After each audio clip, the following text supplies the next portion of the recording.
बच्चों, इस पाठ को करने के बाद आप क्या क्या करने योग्य बन जाएंगे।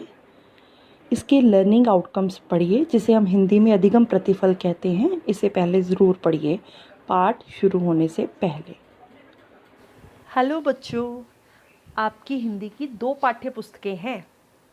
एक है स्पर्श, जिसमें से हम कुछ पाठ कर चुके हैं, और दूसरी पुस्तक है संचयन।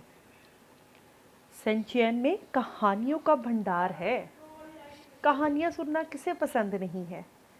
मुझे लगता है आपको भी पसंद होगी कहानी सुनना। तो आज हम एक बहुत ही अच्छी कहानी करेंगे। कहानी बहुत लंबी है, इसलिए मैंने इसको 2 भागों में बांटा है। आज हम आधी कहानी करेंगे और इसके बाद हम उसका दूसरा भाग करेंगे।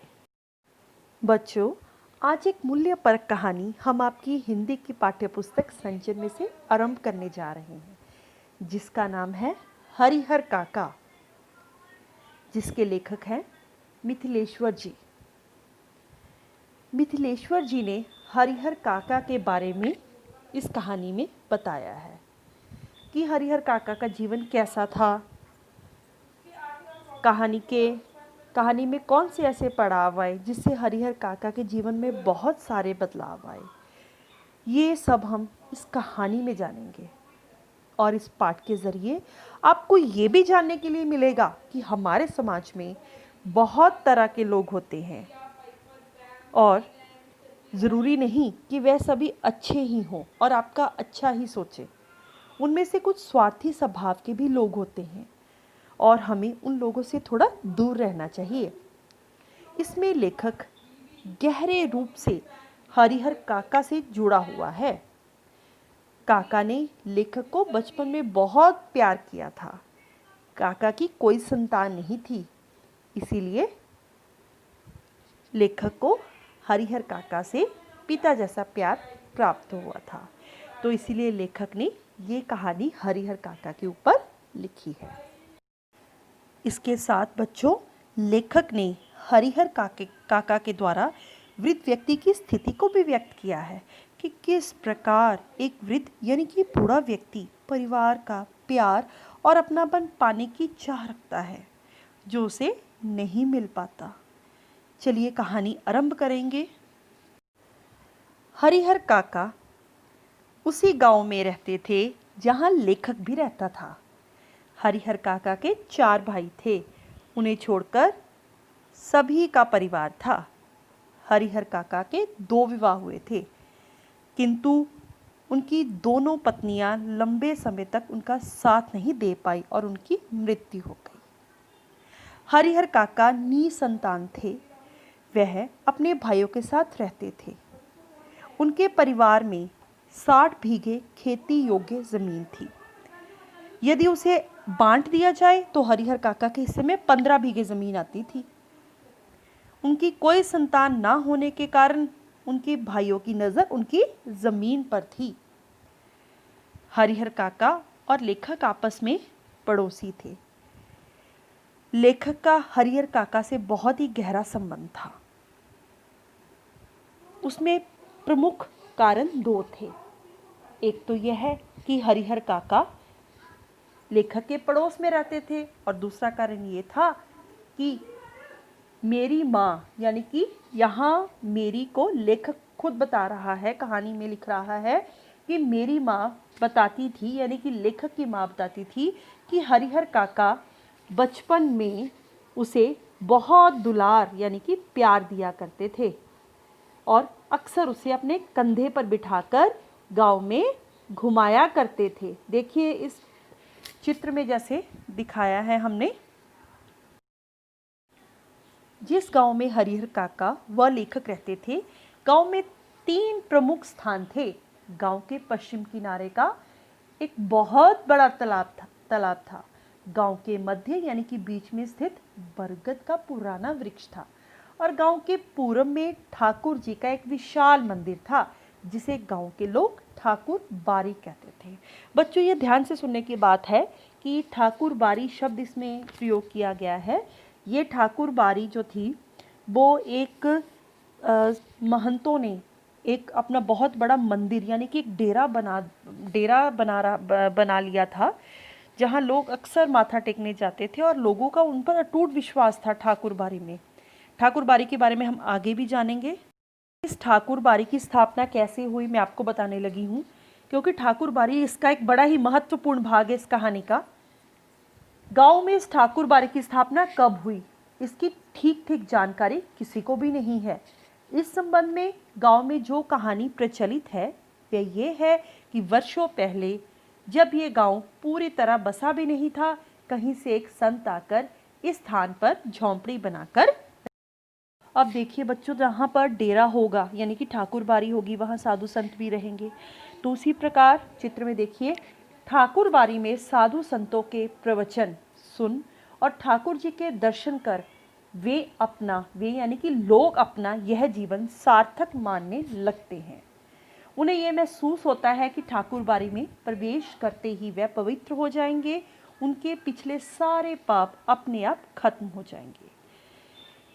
इस कहानी में लोगों के अंधविश्वास को भी दिखाया गया है कि किस प्रकार लोग आंख बंद करके उस ठाकुर बाड़ी, उन साधु संतों पर इतना विश्वास करते हैं। उन्हें लगता है कि सारी मन्नतें ही ठाकुर बाड़ी में जाकर पूरी हो सकती हैं। फिर इनमें से जिनको सफलता का मतलब अगर किसी की बेटी की नौकरी मिल जाती है, किसी की लड़की के विवाह अच्छे घर में हो जाता, तो वह खुशी से ठाकुर बाड़ी पर रुपए, जेवर, अनाज चढ़ाते। अधिक खुशी होती तो ठाकुर बाड़ी के नाम अपने खेत का एक टुकड़ा लिख देते। यह परंपरा आज तक जारी है।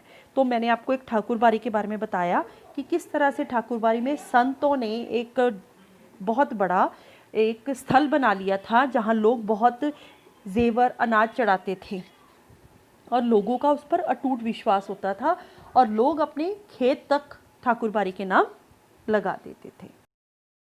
अब हरिहर काका के बारे में बात करते हैं कि हरिहर काका का एक भरा पूरा परिवार था। खुद की कोई उनकी संतान नहीं थी, लेकिन चित्र में देखिए जैसे उनके भाई थे, भाइयों की पत्नियां थी, उनके बच्चे थे, तो हरिहर काका उन्हीं के साथ रहते थे। तो हरिहर काका को लगता था कि ये उन्हें बहुत प्यार करते हैं। लेकिन समय बीतता गया। कुछ समय से हरिहर काका ने अपनी परेशानियों व अपनी निजी बातें लेखक के साथ शेयर बांटनी थोड़ी कम कर दी। यह लेखक है मिथिलेश्वर, जो ये कहानी लिख रहे हैं।